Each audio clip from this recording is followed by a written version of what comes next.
Intimation as noun. A hint, suggestion, or implicit reference. A subtle or indirect indication or reference. His intimation that we were not invited to the party hurt our feelings. The subtle intimation of danger in her voice made me uneasy. The new employee's intimation of his experience impressed the manager. The writer's intimation that there was more to the story than met the eye kept the reader engaged. The intimation of betrayal in his partner's eyes was all he needed to know that something was wrong. Heyday is noun. A time of peak achievement, excitement, or happiness. The period of greatest prosperity, success, popularity, or power. The 1920s were the heyday of jazz music in the United States. The company's heyday was in the 1990s when it dominated the market. The athlete's heyday was in his early 20s when he won several championships. The artist's heyday was in the 1960s when his work was in high demand. The city's heyday was during the Industrial Revolution when it was a center of manufacturing. Perquisite as noun, a privilege, benefit, or advantage that is granted in addition to regular salary or compensation. A right, benefit, or advantage that is enjoyed as a result of one's position, status, or profession. One of the perquisites of the job is a company car. The CEO enjoys many perquisites such as a private jet and luxury office space. He was offered a salary increase as well as various perquisites to entice him to take the job. The perquisites of the position included access to exclusive events and free travel. The perquisites of being a member of the club included discounted rates at the golf course and access to the private dining room. Enmity as noun. A state or condition of being actively hostile towards someone or something. Hatred or ill will towards someone or something. There was a long-standing enmity between the two neighboring countries. The political campaign was marked by bitter enmity between the candidates. The history of the region was defined by centuries of enmity between rival factions. The divorce proceedings were complicated by the enmity between the estranged couple. The siblings had a deep enmity that dated back to their childhood. Raconteur as noun, a person who is skilled in telling anecdotes or stories in an amusing or interesting way. The term is often used to describe someone who is knowledgeable and engaging in conversation and who has a natural talent for spinning compelling tales. He was a natural raconteur, captivating audiences with his stories. The comedian had honed his skills as a raconteur, weaving humorous anecdotes into his stand-up routine. The raconteur's tale of his travels around the world was both entertaining and informative. The party was lively thanks to the raconteur, who kept everyone laughing with his jokes. The elderly raconteur would regale his grandchildren with stories of his youth. Gaffe is noun. A social blunder, mistake, or faux pas, often resulting from saying or doing something inappropriate or embarrassing in a social setting. An unintentional act or remark that is considered tactless, inappropriate, or awkward, especially in a social context. She committed a gaffe by forgetting the guest's name. Making a gaffe during an interview can affect one's credibility. His mispronunciation during the speech became a social gaffe. The diplomat's comment was considered a diplomatic gaffe. His unintentional remark turned into a public relations gaffe. Delegate as noun. A person chosen to vote or make decisions for a group. A representative appointed to act on behalf of another. The delegate from the company was present at the conference.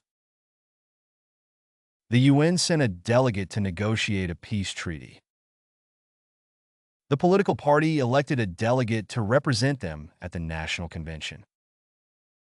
The school sent a delegate to the Student Leadership Conference.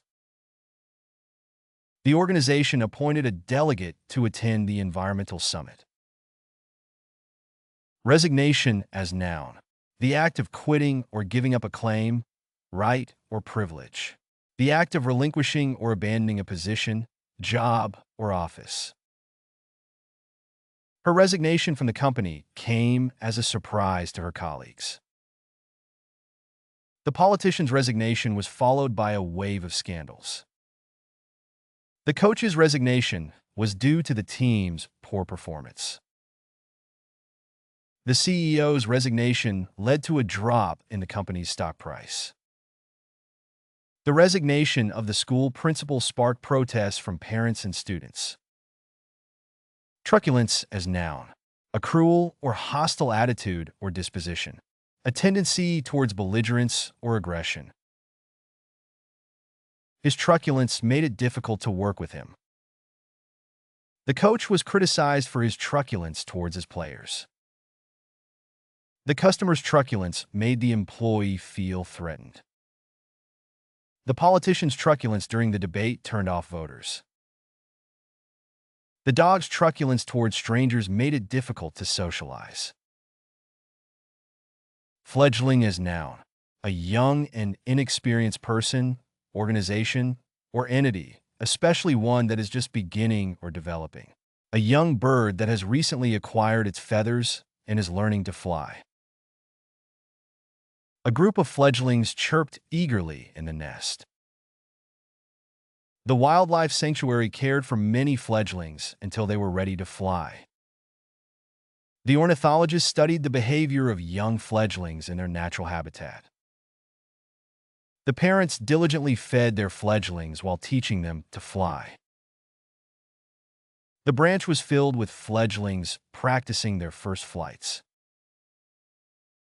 Dissolution as noun. The act or process of breaking down or disintegrating. The state of being dissolved, especially a solid substance in a liquid. The dissolution of the partnership was due to irreconcilable differences between the two owners. The dissolution of the marriage was finalized after a long and contentious legal battle. The scientists studied the dissolution of the sugar in the water to understand its chemical properties. The dissolution of the company was announced in a press release due to financial difficulties. The dissolution of the committee was necessary as its objectives had been achieved. Palaver as noun. A long and tedious conversation or discussion, often one that is fruitless or pointless. A noisy and chaotic disturbance or commotion. The group spent the evening in palaver, catching up and telling stories. The meeting was filled with palaver, and not much progress was made. She was tired of the palaver in the office, and just wanted to focus on her work. The sales pitch was full of palaver and didn't provide enough substance. The teacher warned the students to avoid palaver during class. Quisling as noun. A person who betrays their country by collaborating with an enemy, often for personal gain or to retain power. A traitor or collaborator, especially someone who cooperates with an enemy occupying force against their own country or group. The term traitor was often used to describe the quisling during wartime. History books remember him as a notorious quisling who collaborated with the enemy. He was branded a quisling for his betrayal of his own country. The public viewed her as a quisling after her controversial actions. His actions were seen as those of a quisling, abandoning his principles for personal gain. Serendipity as noun. The act of making fortunate discoveries by chance or luck, leading to unexpected and pleasant outcomes. The occurrence of events by chance in a happy or beneficial way, especially when such events are unexpected or unplanned. Their chance meeting was a stroke of serendipity that changed their lives. The project's success was attributed to a stroke of serendipity in the early stages.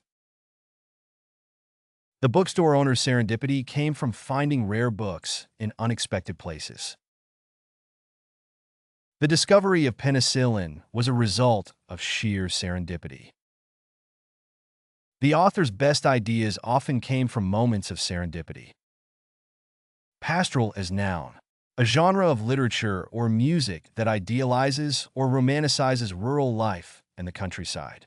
A type of literary or artistic work that is concerned with rural life and its ways of living. She enjoyed reading pastoral literature because it transported her to a simpler time and place. The museum had a collection of pastoral paintings from the 18th century. The concert program included several pastoral compositions from the Romantic period. The professor gave a lecture on the characteristics of pastoral poetry. The local theater group put on a production of a pastoral play by Shakespeare. Vitriol as noun, a highly corrosive and poisonous acid made from sulfur trioxide and used in making fertilizers and dyes. Bitterly harsh or critical language or behavior. The politician's speech was full of vitriol and inflammatory language. The online comment section was filled with vitriol and personal attacks. She couldn't believe the vitriol that her innocuous social media post had sparked. The vitriol and hostility between the two sides of the debate made it difficult to find common ground. The coach's vitriol towards the referees resulted in a penalty for unsportsmanlike conduct. Chortle as noun, a chuckling or snorting sound expressing amusement or joy. He chortled gleefully upon hearing the amusing anecdote from his friend. The children chortled with delight as they played together in the park. She couldn't help but chortle when her pet performed a playful trick. The old man chortled softly at the memory that crossed his mind. The comedian's joke made the entire audience chortle uncontrollably. Melee as noun, a chaotic or disorganized situation, a confused or disorderly fight. The candidate was caught up in a political melee. The protest ended in a melee with the police. The melee broke out after the controversial decision by the referee. The street was full of people in a melee after the parade. The rock band's performance led to a wild melee in the audience. Panache as noun, a bold and dashing quality, a confident and flamboyant style or manner. The performer's stage presence was full of panache. The fashion designer's collection was characterized by its panache and boldness. The CEO's speech was delivered with panache and energy. The politician's public speaking skills were renowned for their panache and charisma. The writer's prose was marked by a certain panache and verve. Mendacity as noun, the quality of being untruthful or lying, the state or condition of being deceptive or fraudulent. The politician's mendacity was exposed during the election campaign. Her mendacity resulted in her being fired from her job. The lawyer accused the witness of mendacity during the trial. The media criticized the company for its mendacity regarding the environmental damage. The journalist's article revealed the mendacity of the government officials. Ready to boost your English? Meet our vocabulary app, the fun and effective way to master the language. Books learn advanced words with examples and audio. Direct hit master idioms, proverbs, and phrasal verbs. Video game enjoy quizzes, flashcards, and pronunciation tests. Glow showing Europe Africa translate into 100+ languages, all in one app. Did you learn new words? Let us know in the comments. Don't forget to like, subscribe, and share my channel.